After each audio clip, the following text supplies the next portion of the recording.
नमस्कार, मेरा नाम प्रकाश है। आप टुडे बिहार न्यूज देख रहे हैं। बिहार की सियासत इन दिनों खूब गरमाई हुई है और चर्चा बिहार के 2 विधानसभा सीटों पर होने वाले उपचुनाव की खूब हो रही है। तैयारियां भी तेज है क्योंकि 30 अक्टूबर को वोट डाले जाएंगे बिहार के 2 विधानसभा सीटों पर होने वाले उपचुनाव के लिए। कुशेश्वर स्थान और तारापुर, जहां से जेडीयू के कैंडिडेट चुनाव जीते थे, जेडीयू के मेवालाल चौधरी तारापुर से चुनाव जीते थे, तो वहीं शशि भूषण हजारी चुनाव जीते थे कुशेश्वर स्थान सीट से। दोनों की असामयिक निधन के बाद यह सीट खाली है और अब चुनाव के तारीखों का ऐलान हो चुका है और अब कह सकते हैं कि तैयारियां काफी तेजी से चल रही है। बिहार में कहीं ना कहीं जब चुनाव की बारी आती है, जब चुनाव के दिन नजदीक आते हैं तो दावे शुरू हो जाते हैं और ऐसे में जब चुनाव के तारीखों का ऐलान हो गया है तब अब एनडीए की ओर से आज कैंडिडेट के नामों की भी घोषणा कर दी गई है। देखिए, बिहार विधानसभा चुनाव 2020 में दोनों सीटें एनडीए की ओर से जेडीयू के खाते में गई थी। जेडीयू के मेवालाल चौधरी और शशि भूषण हजारी चुनाव जीते थे, लेकिन आरजेडी इस बार पूरी तरीके से दमखम से चुनावी मैदान में उतरने की तैयारी कर रही है। कैंडिडेट भी फाइनल कर लिए गए हैं, लेकिन पत्ता अभी नहीं खोला जा रहा है। तेजस्वी यादव अपने मास्टर प्लान के साथ काम करने वाले हैं, लेकिन बात आज हम करने जा रहे हैं जेडीयू के 2 नए कैंडिडेट जो चुनाव लड़ने जा रहे हैं तारापुर और कुशेश्वर स्थान से। देखिए, तारापुर से राजीव कुमार सिंह को टिकट दिया है जनता दल यूनाइटेड ने। आज एनडीए की ओर से संयुक्त प्रेस कॉन्फ्रेंस कर इस बात की जानकारी दी गई है। राजीव कुमार सिंह कुशवाहा समुदाय से आते हैं और वहां पर कुशवाहा वोटर अधिक है और जेडीयू के पुराने नेता रह चुके हैं।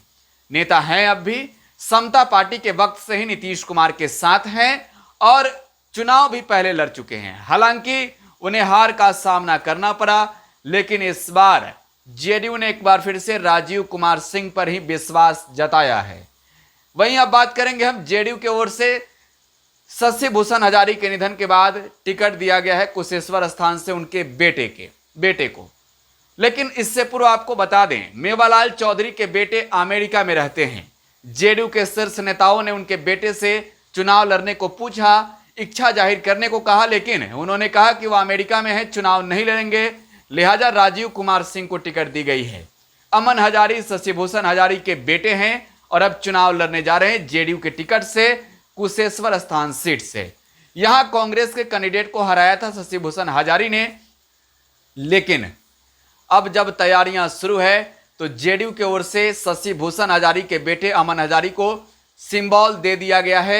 बहुत जल्द यानी कि 5 अक्टूबर को वो नामांकन कर सकते हैं और कह सकते हैं कि पूरी तरीके से चुनाव की तैयारियों में जुट गए हैं। इस बीच एनडीए की ओर से जो जानकारी दी गई है, जरा आप वो सुनिए। एनडीए ने यह निर्णय लिया है कि हम 164 तारापुर से श्री राजीव कुमार सिंह जी, जो बहुत वर्षों से समता पार्टी से लगातार जुड़े रहे हैं, माननीय मुख्यमंत्री जी के संघर्ष के समय से समता पार्टी से वह लगातार उनके साथ रहे हैं, वैसे राजीव कुमार सिंह जी को हम 164 तारापुर से चुनाव लड़ाएंगे और 78 कुशेश्वर स्थान से श्री अमन भूषण हजारी, जो कि स्वर्गीय शशि भूषण हजारी जी के सुपुत्र हैं, वह एनडीए के संयुक्त उम्मीदवार के तौर पर दोनों अपना नामांकन करेंगे।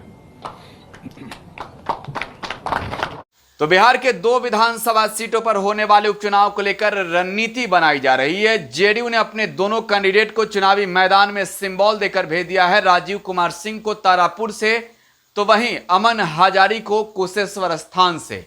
और ऐसे में देखना होगा महागठबंधन के कौन वो महारथी होंगे जो कुशेश्वर स्थान और तारापुर से चुनाव जीतकर बिहार विधानसभा जाएंगे। फिलहाल आप टुडे बिहार न्यूज के साथ बने रहें।